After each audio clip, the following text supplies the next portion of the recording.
two variables, XAU and USD. Functionally, you can look at the relationship like a fraction. Now, technically it is not a fraction, but functionally you can retardify it and look at it that way, in the sense that the denominator increasing in value has a net negative result on the fraction's overall value, and vice versa, of course. Now, if the denominator as well as the numerator were increasing at the exact same percentage rate, that's when you would get a straight line printed on a graph, right?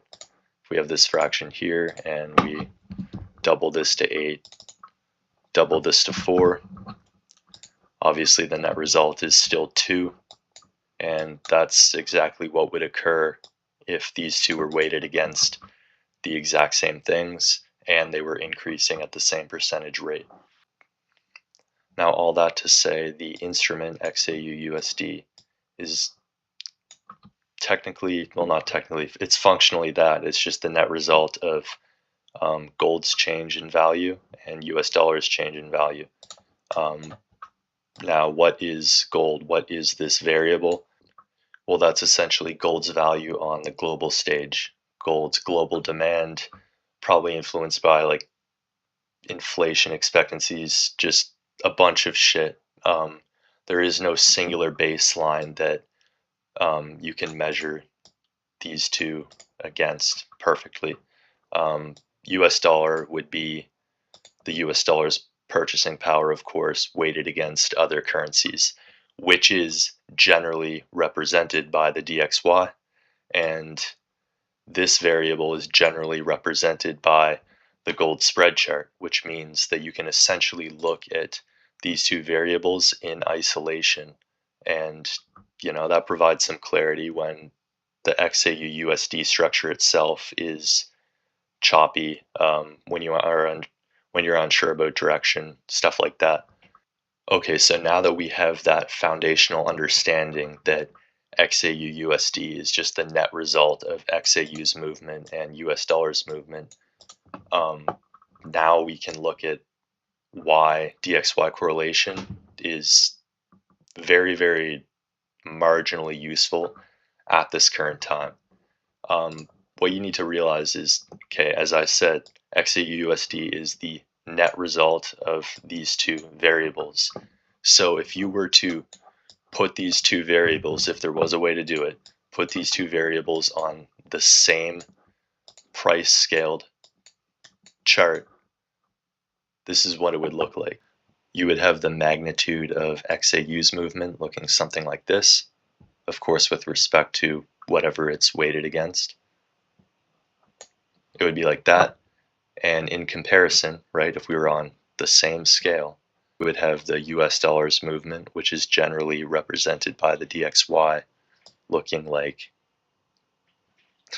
this.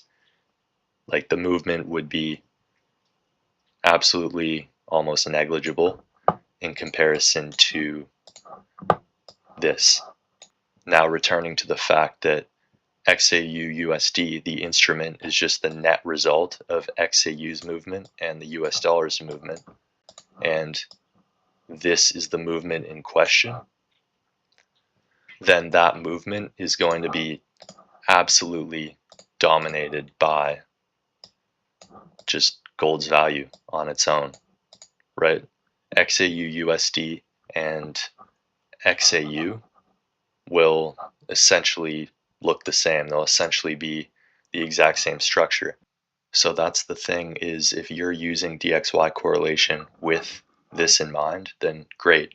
But if you don't understand this and you're trying to use DXY correlation, then DXY correlation will absolutely have a negative effect on your trading from many different angles. You're going to miss trades, and you're also going to miss out on learning opportunities because you're going to be blaming the DXY for trades not working out when in reality it had nothing to do with the DXY. An example of a missed trade would be something like this. Let's say we're up here on gold spread, we're overextended, we're above highs, but you're looking for DXY correlation. So you flip to the DXY, it's looking like this, right? And let's say we're up here on DXY. So you're like, oh shit, DXY is super high, it's probably going to rip bearish, which would actually result in gold pushing bullish, so I'm not going to take this. But what you need to realize is the magnitude of this move, even if it were to occur, how meaningful is it